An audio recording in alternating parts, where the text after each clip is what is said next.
I'm really happy to have this next guest on. Her name is Donna Hann, and she was a studio owner of 7 years with a very successful studio, 300 students within a regional town in Queensland. She made the decision only like a couple of years ago to sell her business and move on from studio owner life. She finally settled. That is now sold only this year in January 2022. And she's going to talk about that. She's going to talk about that process of, why she decided to sell her studio, what the journey was, and how she did it successfully, I suppose, is really the key factor there. She went from being a studio owner, she's now a coach and the owner of She's in Business, a service dedicated to helping women in business achieve their goals. I took a little excerpt from her website because I absolutely loved this. And she says, "You're hungry for a better way, wishing for an easier way. You've been pouring yourself into bossing and mumming, and you can't remember the last time you blocked out time for you. For too long, you've ignored your tugging heartstrings, and you know it's time for a change." Beautiful. I love that. You're about to meet Donna Hann. Let's do it. Hey there, I'm Josephine Lancuba and you're listening to Business, Arts and All That Jazz. I've been immersed in the creative business world and performing arts industry for over 20 years. I know from experience that being an artist, a creative, or running a creative business can be a tough gig, but I'm here to tell you it's possible. I went from having $0 to my name and living below the poverty line, to then living paycheck to paycheck, to finally living a life of comfort, happiness, passion, and even stability. In this podcast, I peel back the curtain and share with you the ups and downs of my journey. Plus, I tap into the minds of creative industry experts to discover their paths to success. I know you have a spark inside of you, that little voice that tells you to reach for the stars. I want to help you step into your limelight, to have the courage to live a life you dream of, a life that you design. So get ready to be entertained and inspired as we talk business, arts, and all that jazz. Hello, we have the amazing Donna Hann here today on Business, Arts and All That Jazz. I'm so excited to have you on the show. Thanks for coming on. Oh, thanks for having me, Jo. It's really exciting to have a chat with you. I know. And look, we actually met through, business networking, that Tina Towers mastermind, which has been an amazing thing to be a part of, being surrounded by other women in business. And our connection point was actually the fact that you once ran a studio, and though we're both, moving into this online space, you had a dance studio, and I suppose, that was a beautiful connection point for us, and yeah, the reason absolutely. why I thought maybe, it would be great to talk about that today on the show. But before we dive into your online business world, let's start right back when you were new to business and in the performing arts space. So look, I was saying in the chat before we started that I have done a bit of my research on you. Yes. I haven't been stalking you, don't worry. But anyway, stalking's normal these days. Yeah, right? no, it is. It's totally normal. I wouldn't be offended if you were stalking me. Like if you were, a middle-aged bloke and things like that, that would be different, but no. Yeah, that's right. I mean, that's what Instagram is, right? Yeah. It's totally a stalking space. But look, I've read that you've done everything from, and I'm reading my notes here so I don't miss a beat, but everything from having a dance studio to a children's party and entertainment business to something to do with camping and now coaching women and mums in business. So, that's a lot of different pieces. I know. It is. And there's a few other pieces in there as well that are also, I've had a bit of a journey, definitely a journey. Well, take me back to the beginning. Like, how did you get started? Well, I guess if I go right back to the beginning of performing arts, because I guess there's a few different arms to this, right? So I started probably a lot of dances as a little girl where I discovered dance, and it became that space where I could find myself and lose myself all at once. And it was this beautiful this beautiful escape for me, but also a place to express myself, right? Which is, for so many children the same. And I was the kid, being that I'm a little shorty, I was the one that got put up the front, but I was also the one that wasn't afraid to like turn on the sparkle, And so, all my exam reports and my competition reports and everything were always filled with comments about my animated expression. I was that kid at the front. And then through that, I discovered that musical theatre was my thing. And in my teenage years, it became like I was all obsessed about it. So that community of, and you were just saying that you were just touring a show around Melbourne, like that community theatre feeling, there's just like nothing else like it, right? It's amazing. And so that's what kind of got me hooked in the world of theatre. And so I decided that I wanted to, go and study a Bachelor of Arts. So I did that. I'm actually originally from Perth. So we now live in a sunny seaside town, about 600 k's north of Brisbane. But at that stage, I was in WA where I grew up.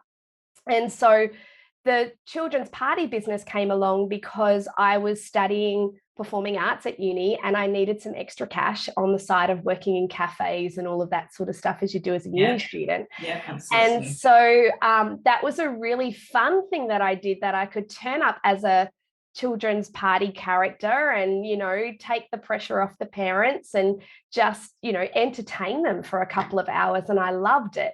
And so I guess that's where that business came in. Was that your first? That was the first one? Yeah, that was my first one. So I was 19 at that stage. Which is young. Yeah, it is young. But I also grew up inspired by a family business. So my parents emigrated from England when I was really small. And so they just got in and they got started when they arrived in Australia and built this business. So, I think I always grew up in that environment where it was interesting to watch my parents chat with customers and how they manage their employees. And I would lick stamps for mum and like help her send out quotes and stuff like that. And so I guess like seeing that in my formative years when I was really young, it started me on this fascination with business ownership as well as having a real passion for performing arts. So yeah, I've become a serial entrepreneur, I guess you could say. Since then, I've started, grown and sold 3 businesses over 2 decades. Plus I had, a few years where I went to the West End and did the whole treading the boards in theatre over there. And how did that go, out of curiosity? Yeah, look, I think that and also my other real big ambition as a performer was to get into WAPA. Yeah. And so in the music theatre program, and I did that. So I got in and did the certificate course in addition to doing my Bachelor of Arts at the same time. Like, it was a really hectic time. And so during that time, they said to me, look, we want you to go and get some more life experience. We need you to, because you're young, right? This was in the audition process before I actually got accepted. They're like, we love your potential, but you need more life experience. So that was like, okay, cool. I'm hitching up my backpack and I'm off. And so like, that's how I ended up in the West End. But coming back from there and then completing the certificate course, I was like, that reality of going, I don't know if I want to have the kind of lifestyle where 1 minute you're the hottest thing and you're it and you're getting booked for jobs, and then the next you're not, because you don't fit the costume or you don't fit with the family that they're creating for the stage because, your colouring is different to theirs or whatever. And I was just like, one of my core values is stability. And so that didn't really sit with me as much as I love the creative world. Not at all. And so that was like that realization was like, oh my God, like all of these years, all of this money and investing in your degrees and all of this kind of stuff, I'd shaped my world around being a performer. And then I realized, but there's a part of it that doesn't really fit with my core values. And so I don't know what to do now. So I actually went and did FIFO work in construction. Like, that's another random thing that you don't know about me, probably. What's FIFO work? You're going to have to tell me. I don't even know what that is. FIFO, sorry, is fly in, fly out. Right. So I was contracted to a work site in the middle of nowhere in Australia, surrounded by red dirt. You know, I'm a little dancer, and I'm turning up in hard hats and steel cap boots, totally a fish out of water. And I was there as an administrator. I later I was with that company for a while and became a trainer for them. But that's where I met my husband. I know this is a really convoluted story, but that's where I met my husband. We traveled to Queensland for work, and that's where we've stayed for the last 10 years. And through that, obviously, we started a family. And I realized that I didn't want to be a stay-at-home mum. I thought I did. I really, really thought that I wanted that. But when I was in that, I was like, I'm itchy. Like, I need to do something other than wash clothes, change nappies, feed my baby, you know, make cute noises and take loads of photos. I need other stuff from that, as much as I love being a mum. And so that's where I started Tiny Travelers, which was a company built around some of our passions as a family, which is camping and traveling. But with a young baby, there wasn't a lot of stuff that made that easier. So I went out searching for different products that made that easier for parents traveling with little people. So it's called Tiny Travelers. Yeah, that's amazing. And look, it's interesting that one of your core values is stability, because, well, in business, you can create that. But as an artist, there's so many elements out of your control. Exactly. And so the only way to create stability as an artist is to have the business part of your artistry. Because if you don't, and you're simply relying on, you know, getting the next gig, then it's not something you can ever control, no matter how good you are, no matter what your history is, you know, your credentials, whatever. It's completely out of control. So stability is interesting. I actually say in the intro of my podcast here, I talk about how I even found stability, and I use the word even because we know, as artists or being in creative, you know, being from a creative background, stability is mega. Yeah, absolutely. Okay, cool. So you're from Western Australia and then you moved to Queensland, is that right? Yes. Did you start business in Western Australia first, or you started when you were in Queensland? The dance studio? Yeah, let's say that. No. So that came much later. So we traveled to Queensland with no children. We weren't quite married yet. So that's been like 11 years since we've lived in Queensland. So when we got here, that's when I had my first baby and started Tiny Travelers. I sold that business because it wasn't working for me. Like, I thought it was going to be great, but it didn't quite suit the lifestyle. We're always at markets and doing different things, and it was online as well. And I was like, no, I'm not up for this. I was also expecting my second baby. So it was like, okay, we're at another milestone without family around to help and all of that. I'm going to try this stay-at-home mum thing again. Again, it didn't work. I should have learned the first time. No. I mean, how do you define success in business? Because you're saying, I tried this, but it didn't work. So would you then deem that as unsuccessful? So what's your success gauge? Yeah, well, it wasn't successful in the fact that I realized it didn't suit where I wanted my lifestyle to go and what was serving us as a family. And I think that it's not so much as a failure, although I think, like, whenever it comes down to going, okay, this isn't what I want to do anymore, or this isn't working for XYZ, instead of wrapping the word failure around it, I think it's about looking at it as a journey. And I think every stepping stone that we make is the stepping stone to the next thing.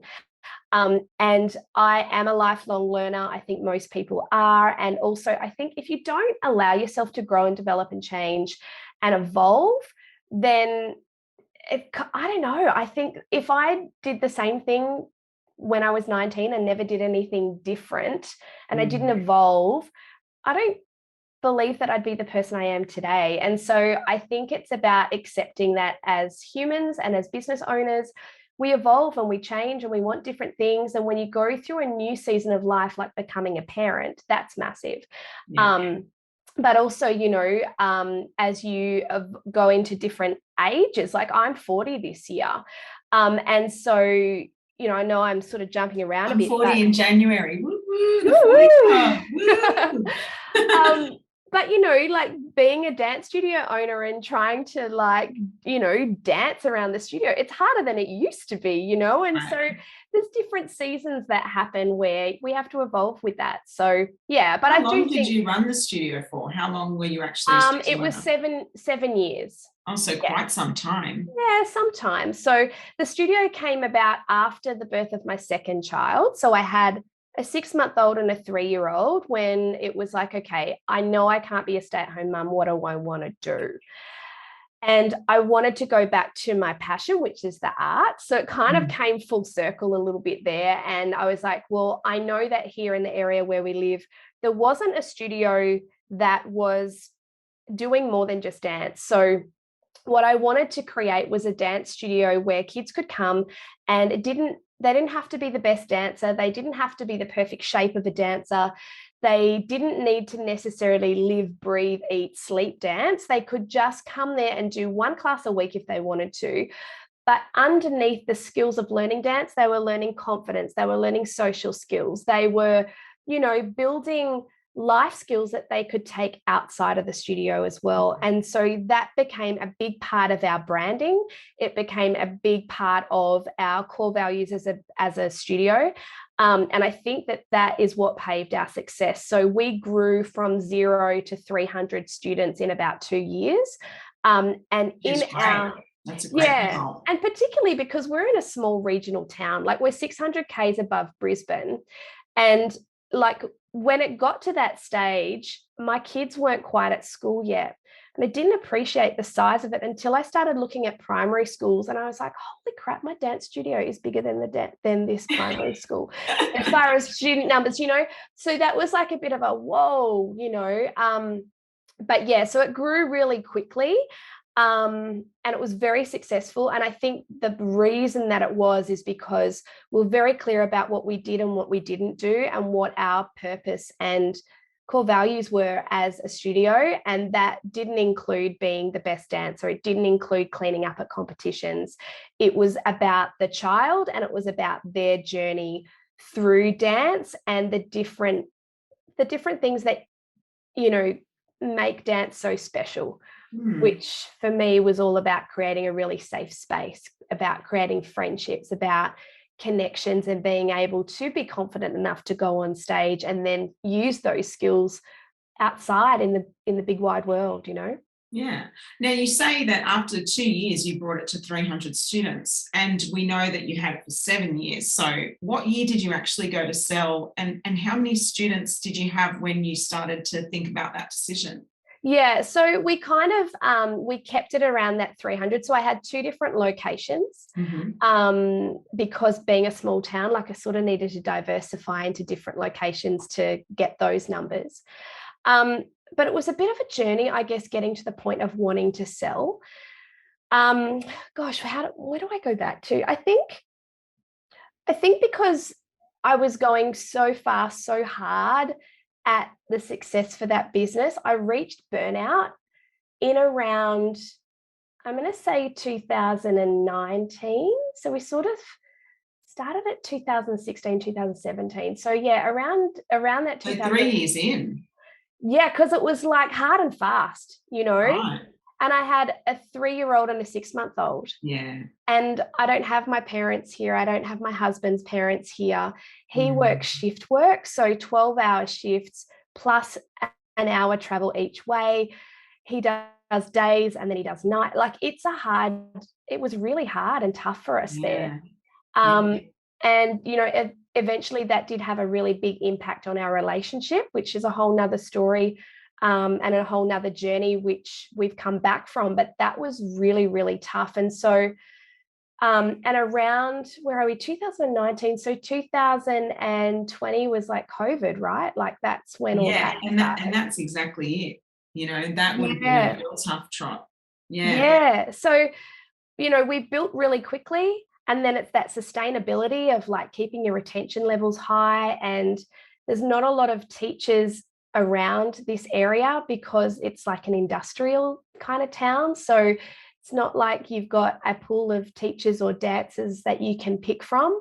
So maintain, like, not so much retaining staff, that wasn't the issue, but you know, as your studio grew, you had to grow your team, but there was very, very few options to be able to do that. So when I got to that point of burnout and I realized something had to give, I was like, okay, so I either need to change the business or fold the business, or I need to look at, well, how do I make the business work for me and my lifestyle and to keep up with the demand that we've now set for ourselves. So I went about systemizing everything. So created system after system after system. And I started, you know, really looking at numbers within my business, which I kind of have always stuck my head in the sand about that. I think as a creative, you're like, I don't want to worry about that stuff. I just want to do the fun stuff. I was just having that conversation actually this morning with my customer experience manager, and just the invoicing, and we have a great payment system that we've implemented, and it's all direct debit now, and we don't chase invoices like that, but people still bounce. There's always a bounce percentage, and I'm like, oh, now we have to follow the procedure of the bounce. I hate all that stuff because I'm like, I know it's just part of it, and I don't mind getting the money. I've got a much more positive money mindset now than I initially did you know, because creatives, like you said, you know, it's all that nitty gritty stuff, and you just want to do the art, right? Yeah, you just want to do the stuff you're passionate about. Yeah. And I think that's the other side of business, isn't it? Is you start a business because you've got a passion or you've got a special talent or it's a hobby, and you think this could be really great to make this my income. Like I could totally do that. And then you jump in there, and then all of a sudden it's like, oh, there's the admin work is so much more than the actual time that I'm spending at the studio, or, you know, whatever it is you're doing with your business. So I think that's a pretty steep learning curve too. But I think because I'd already had previous businesses, I realized pretty quickly that I needed to make a change to the way that I was running the business instead of it running me. What year did you sell? I sold in January this year, so 2020. Oh, wow, that's really fresh. But there was a process to that. Yes. So I'd love to hear about that, because I mean, some of our listeners, especially after COVID, I mean, not because of they might still be thriving, but the energy levels have shifted, people's priorities have shifted, just a whole bunch of reasons why they might be considering selling their business. Yeah. So I think some people might be really interested, even if they're not interested now, about exiting in the future. So we'd love to hear about that. And get your take on how that went down. Yeah, and I think that's exactly where I was at too. Like my energy levels were low. We'd rescued our marriage and brought that back from the brink, and we'd been through COVID and going online with classes. And I was like, yeah, the business is still healthy. We managed to keep it healthy, but I'm kind of done with it. Like I'm at my point where I'm ready to get out. And I'd always wanted to get out because I'd planned that by the time my kids were at high school, I wanted to be there for them. And I know that a lot of people are like, when my babies are young, I want to be there for them. And of course, yes, I did. And I was as much as possible. But for me, with boys, boys don't often come out and say, hey, I've got this problem, or I'm experiencing this, or can I talk to you about it? You just have to be there at the right time when they have a vulnerable moment. And I think that those high school years is really important to be around. So I always wanted to be in a position to sell it at that point, which is where all the systemization, which I love that that's probably something that I'm sure you teach within your program, Jo, is systemization, because that really is what makes your business saleable. So all of that was in place. And so what I did was I was getting the business ready to sell, but to be honest, I wasn't thinking I would sell at the time that I did. So in 2020, we'd done all of our, timetabling for the next year. Staffing had been all sorted out. It was December, so I was in Brizzy for a business conference thing, and I got a phone call from a person who was checking a reference for my main lead teacher, who was teaching like 80% of classes. And by this stage, I'd taken myself out of teaching. So I wasn't teaching any classes at all. So it was one of those phone calls where you're like, oh, everything's ready for the year. I was just ready to wind down for Christmas. And now it looks as though my main teacher is looking for a full-time job, which I can't offer her. And I'm going to have to step back into teaching or pull a rabbit out of a hat. And so, you know, as I said, it's really thin on the ground for teachers in regional areas. So it was pretty stressful. And so I thought, what am I going to do? And I was down in Brisbane with actually one of our friends, Stacey Hughes, who's also in Tina's program. I was down there for a business thing with Tina and her group. And she's like, well, why don't you offer it to her? And I was like, well, yeah, but she's only 21. I don't think she would get a loan. I don't think she has enough capital. Knowing a little bit about her personal family life, I don't think her family has the money to be able to do that. I don't know if that'd work. But I'd also heard about vendor finance. I don't know if you've heard of that. Tell me about it. So vendor finance is where you essentially, as the business owner who is selling, becomes the bank. So you have a special agreement in place where over time they pay you out of the profits of the business. So basically, you're buying a business with no money down. Yes. Yeah. Or something. Or some money, but not. Yeah. So it's a payment plan, an agreement. Yes, I've heard about that. I didn't hear it in that.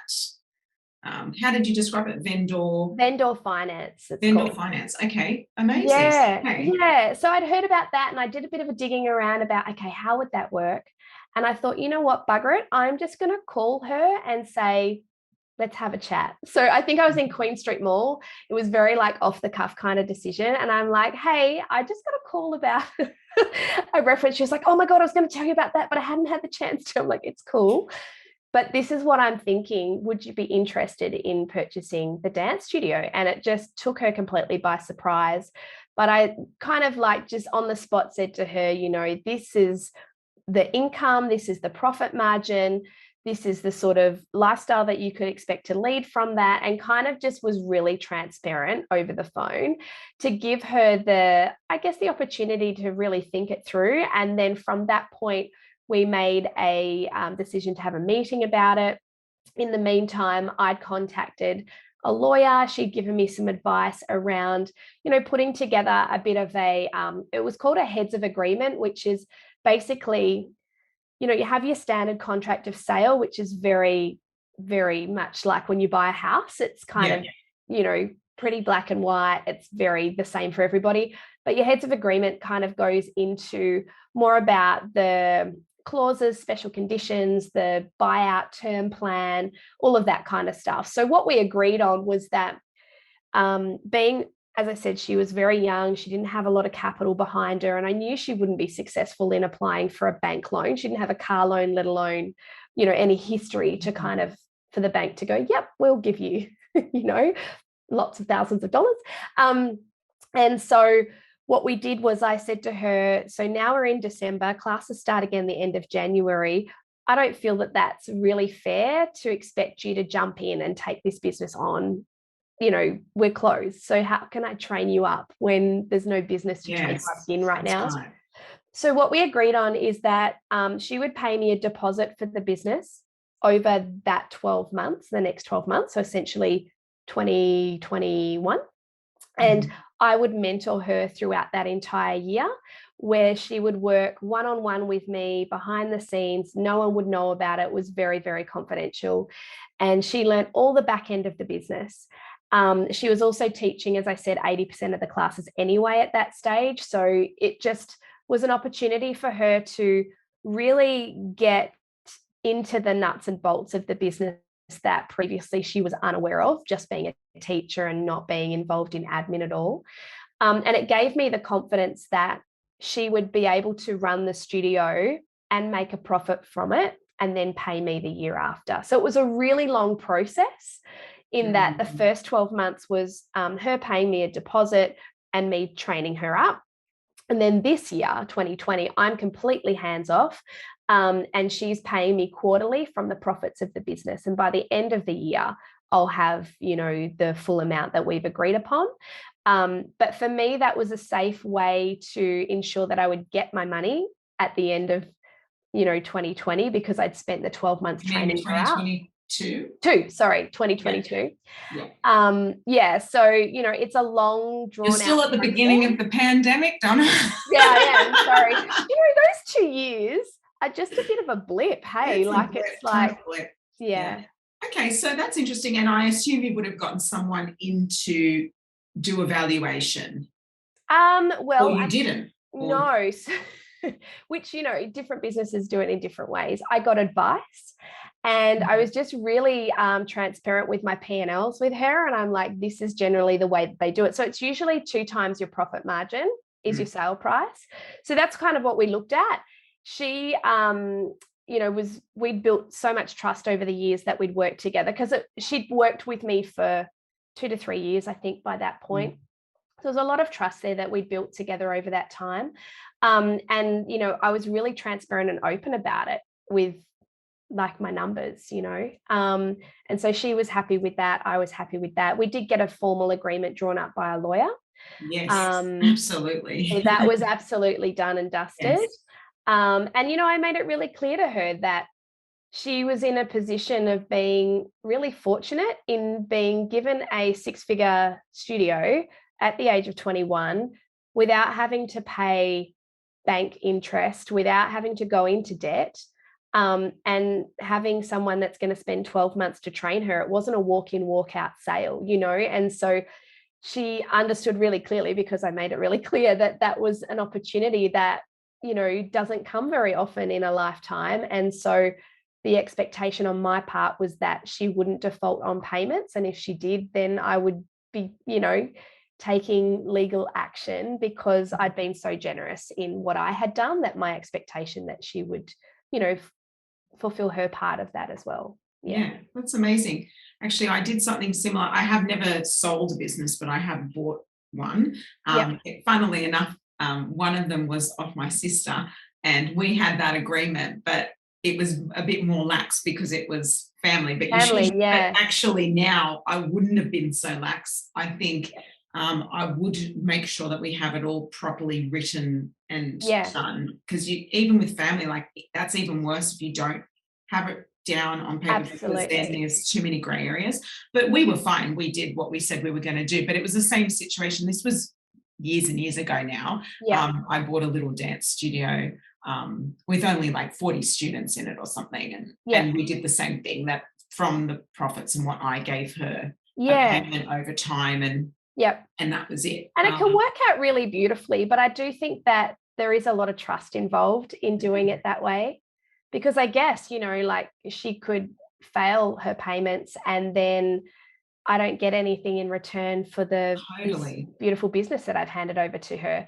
But part of my risk management around that was spending lots of time with her, working on budgets and really crunching the numbers, and being, as I said, really transparent about opening my books to her and explaining, well, this is, these are how many students you need. These are your student target numbers, to then ensure that you can pay your expenses and you've got a profit and you can pay me back. And let's look at the concert. Let's strip that out. We broke everything down. So it was really, really clear. We had, annual planning for marketing, annual planning for retention, annual planning for teacher training. Like, it was all really mapped out for her.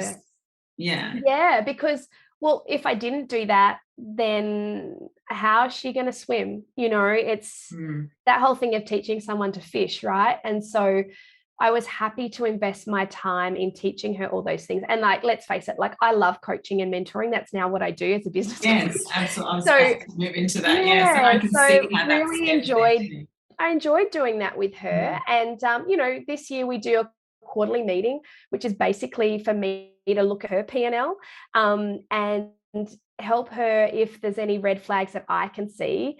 After being in business for so long, it's easy for me to see, but she may miss stuff.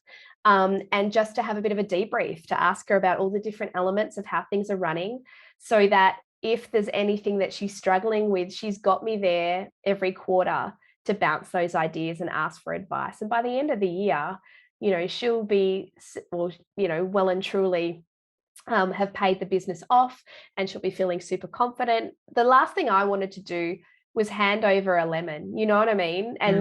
And not have the systems in place, not be in a position where I could spend the time training someone up, especially because I'd known her for so long and we're in a small community. And, I was going to say, does that change the scope of what's possible in selling a business when you're in regional? I think it does. I think it really does. And that's why I decided to go down this route. Like, listing it through a broker and all of that kind of stuff is another way that you can sell your business. I think if I was in a bigger town or in a city, there's more opportunities for that. Oh, you could literally post in a group, like a Facebook group filled with your community saying, hey, I'm selling my business, message me if you're interested. Yeah, genuine interest. exactly. And you'll get messages, like if you're in Sydney or Melbourne or even like Brisbane or whatever, you're going to get that. But I think being regional, that's really really tough. And like I said, it's hard enough finding a dance teacher, let alone someone who's willing to become a dance studio owner, and has the skill set and the interest and the business savvy. Like that's a hard person to find. And so that's, why I went, you know what, I'm on a whim here. I'm just going to call her and be like, do you want this? And luckily for me, she was pretty keen. So it's worked out well. Amazing. I mean, look, you've moved into coaching, which we've been brushing on just slightly.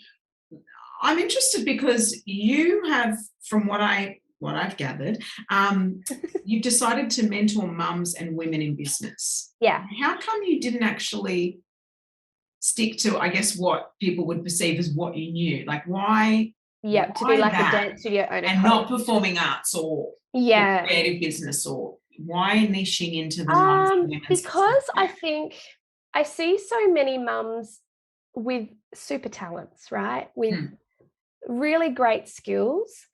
And it's a really tricky thing to juggle a business and raising a family at the same time. Yeah. And so often you see that the business burns out or the person burns out. And I certainly reached points of that in my business journey. And so, people, a lot of other mums were coming to me naturally for business advice. So what would you do with this? And I've got this idea, that kind of stuff was happening anyway. And I'm just really passionate about helping women, particularly mums in business, to follow their dream and not shortchange themselves because of their responsibility of being a mum at the same time.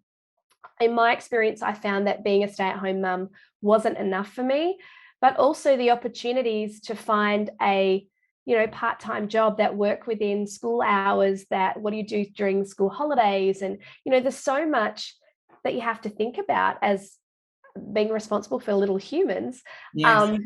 And so I just really want to help to support mums in business to be able to have the career that they want, but also to be present with the people that mean the most to them. And also to take time for self-care. And essentially that's what my program is all around. So, it's a real holistic kind of approach where we do look at business skills and the foundations of needing those things and, dive deep into all of the different elements of that. But we also look at, well, what kind of a work-life blend do you want to create so that you can be present with the people who mean the most to you when you want to be, not being ruled by, the business in running your life. You're running your life and you're making those choices. And also, that self-care element is so important because that's where the burnout happens, because, we're putting our family before ourselves, we're putting our business before ourselves. And before we know it, we're cactus and then nothing works. And so, it really is about bringing those three elements, those three kind of really essential areas together to create that beautiful work-life blend, which is healthy and fills us up, but also brings us an income and allows us to, do all the things that we want to do in being present with our family. So that's my purpose behind doing it. Work-life blend. I'm all for that. I've really moved away from the balance, the work-life balance, because I don't really think that that's ever really achievable. It's always it's always a blend. Sometimes you've got to be, you know, more engaged with you know, your business. Sometimes you've got to be more engaged with the family. Sometimes, you know, you really need to step out and take time for yourself. And so it's that blend that we need to be working on all the time. Yeah, I love that. I just did my last episode, and whenever this comes out, it won't be the last one, but whatever. The timeline of when we're recording this, I just did a podcast actually called I'm the Worst Mum.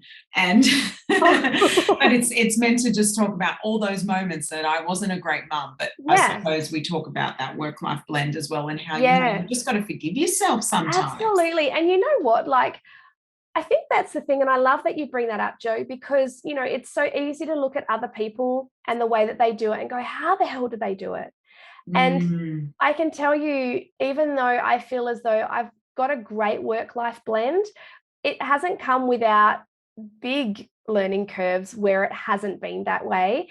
And, you know, I think it's that 80-20 rule, right? Like if you can get it fairly well right 80% of the time, you're doing really, really great. So don't beat yourself up for the 20% of the time that maybe it isn't going as you would want it to go, or isn't like the perfect Instagram. Totally. You know, or like that time where, I mean, you know, when I'm packing couriers in the morning and I just can't deal with the kids, and I've given them a lollipop before breakfast, and I'm like, God, I'm the worst mum ever. No, you got to do what you got to do, right? Yeah, that's it. You know, do you currently run any other, so you used to run multiple businesses and whatnot. Are you solely coaching now, or do you have other things on the go? So I was doing the studio, like running the studio and building She's in Business, which is the online coaching and online program business. So that was happening for about 12 months or so. And then once I sold the dance studio, it's just like all in on She's in Business, and I'm loving it. I'm absolutely loving it. She's in Business is your coaching service, but also a podcast. Yep. So my podcast is She's in Business. And then, She's in Business is also my business name. And through that, I run private coaching.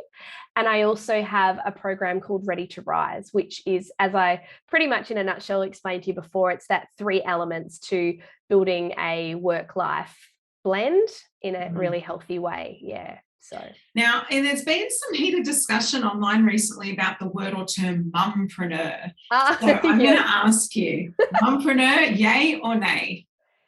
I'm going to go with nay. Nay? You know, it's funny to ask me that. Well, at the very beginning, when I was trying to decide on a business name, mumpreneur was in there in some kind of a way, you know, like it was one of the words that I was trying to work in with the title of my business.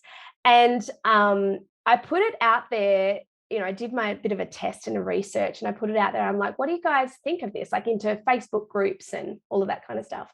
And the response I got back was really heavily leaned towards the negative. No one liked it. And I was like, okay. To me at that point, I was like, yeah, it doesn't really bother me. Like, you know, mumpreneur, I'm a mum, I'm in business. That makes sense. But I guess like the thing behind that maybe grates people is that it's putting the 2 in one, and not saying that, well, you can be a business owner. You don't, you know, you can do that and also be a mum. But you know, it's not one and the same. Is that? Yeah. I actually, so I have a different take on that. I actually think that there's nothing wrong with putting them together, because there's strength in being a mum in business. Like I actually see that as courageous.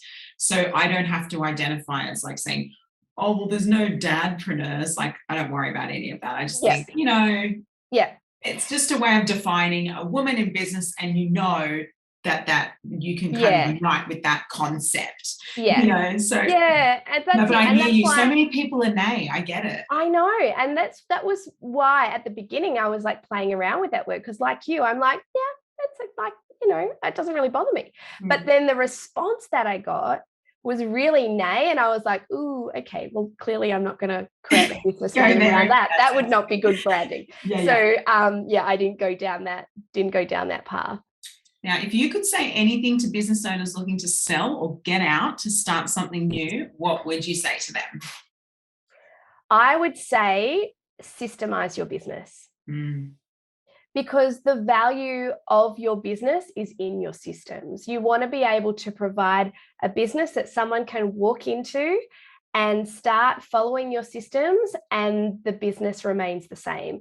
And I think there's two kind of reasons for wanting to do that. The first one is that you obviously want the business to be successful for the new owner. So you want them to be able to make a profit from it. But also, you want to be able to make sure that the systems are followed, because the customer experience, the parents, the kids, they're there for that reason, because what you do is that's how they like it. Like, that's what they want, right?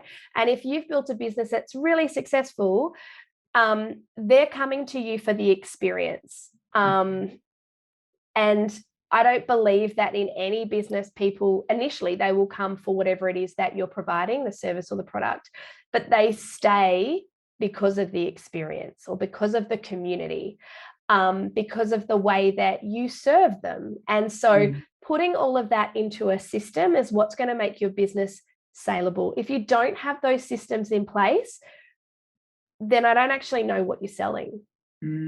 Because how does someone come into your business and start running it if you haven't written down, operational systems, step-by-step guides?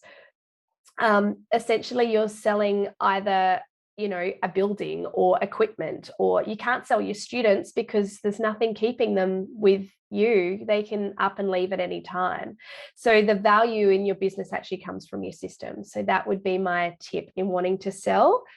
Start systemizing your business, start making it, make yourself a drive, a folder, however you run your business, but have it really, really clear, everything itemized, and have systems that a 12-year-old could follow. And I think that's the key. Did you just quickly, I just wanted to know, like, how far in advance did you tell them that that management was changing?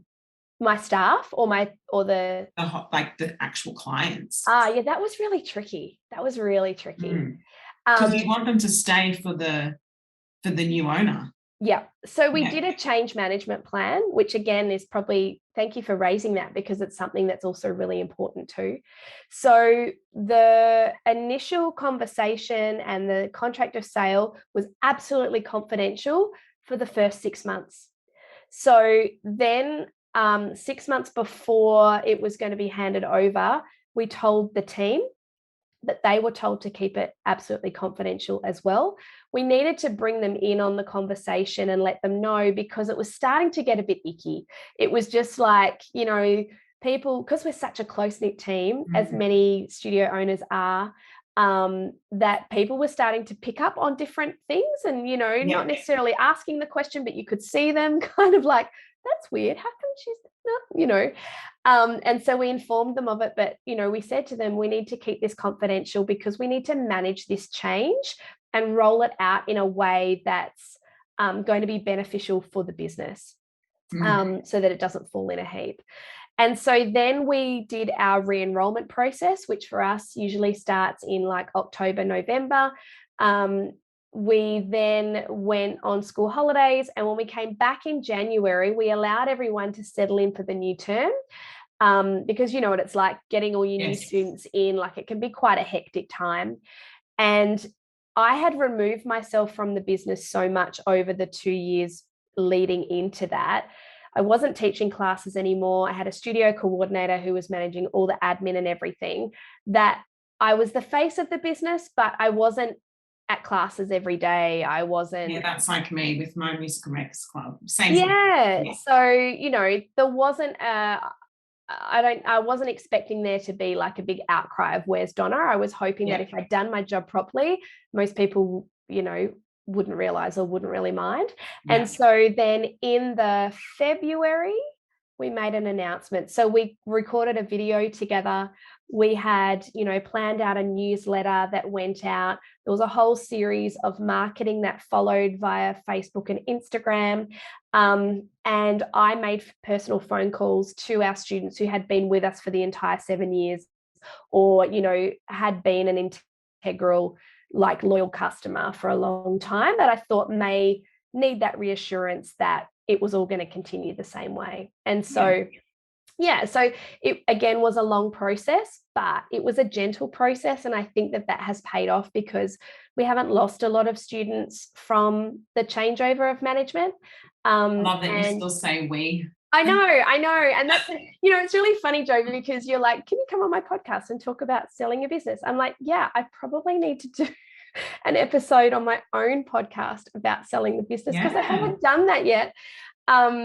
But that's coming. I might actually use our chat to kind of maybe do an episode around that. Yeah. Okay. Well, thank you. I love that. And I think that's very inspiring for people that are making those considerations, or even just, I have no intention of selling my business now, but I'm not going to do this when I'm 90. So, you know, it's going to happen, right? One day. I think there's so much. It's a scary thing to do. And so many studio owners don't sell, they just close. And I always am baffled by that. I'm like, just try, because you've created this asset, there's so much value there. Even if it's a small, 50 students, that's still worth something. Even $10,000, like, why sit there and not leverage off what you've created? Exactly. And I think, again, that comes down to making sure that you've documented the operations of the business, so you've got something to sell.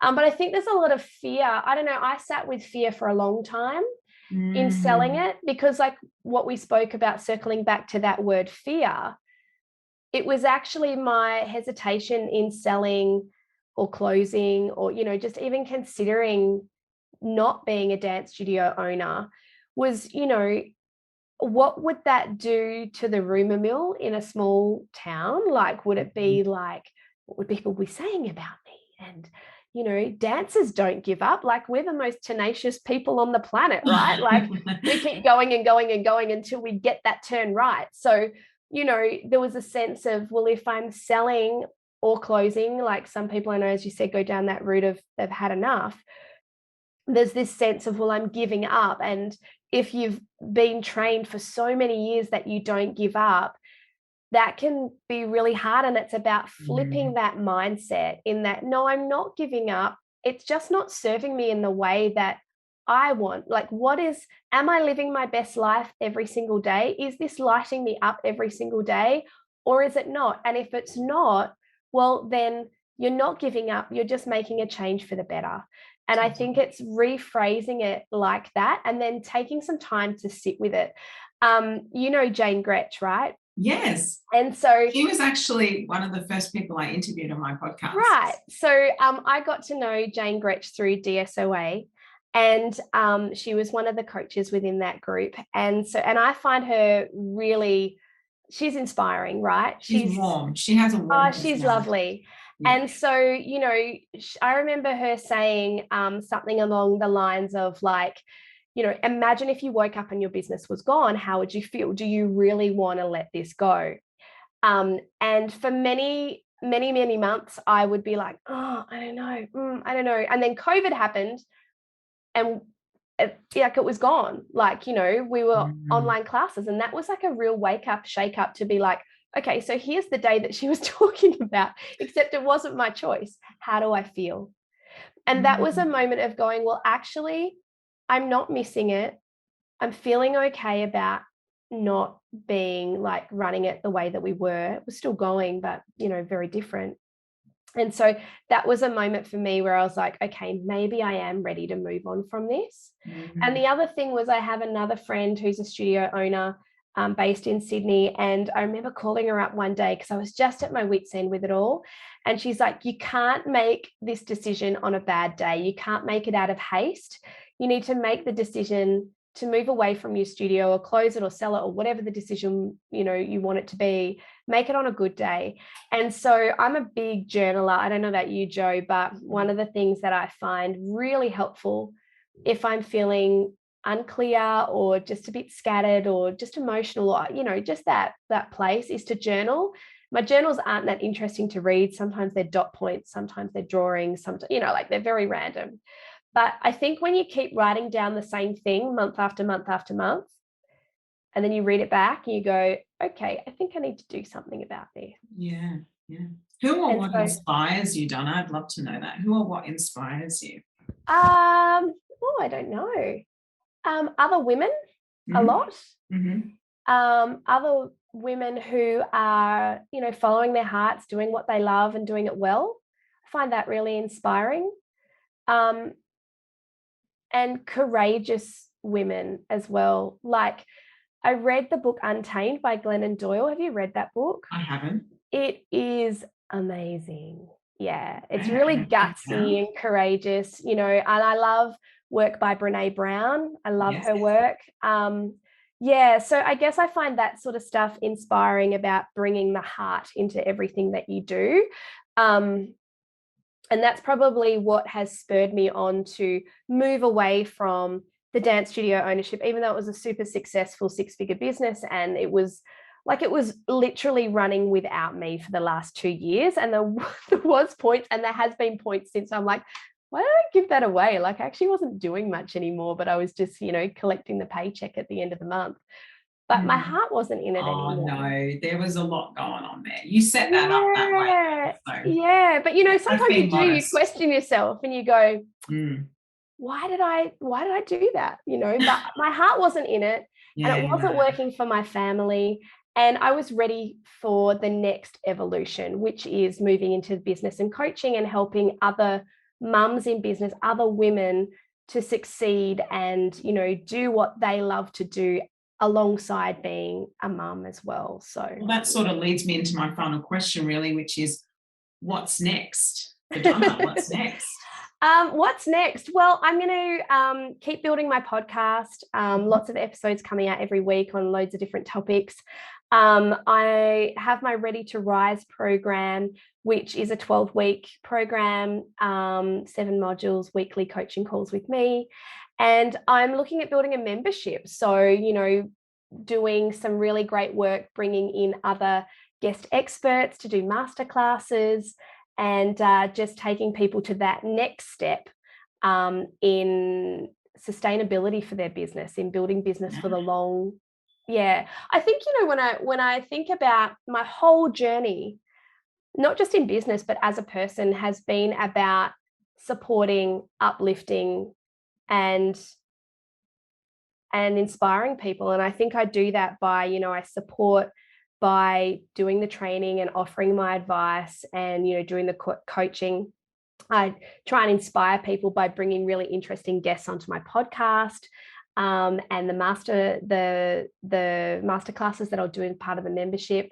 And I think that's always been part of me. As you would know, as a dance teacher, you're there to teach, you're there to inspire, you're there to uplift and support.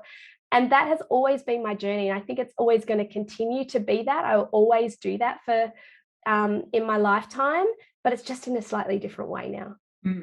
I always say I'm my client's biggest cheerleader. Yeah. Exactly. Yeah. All right. Well, beautiful. If people want to find out more about you, where can they go? My website is donnahann.com. You can find me on Instagram, which is Donna_Hann, HANN for November, _SIB.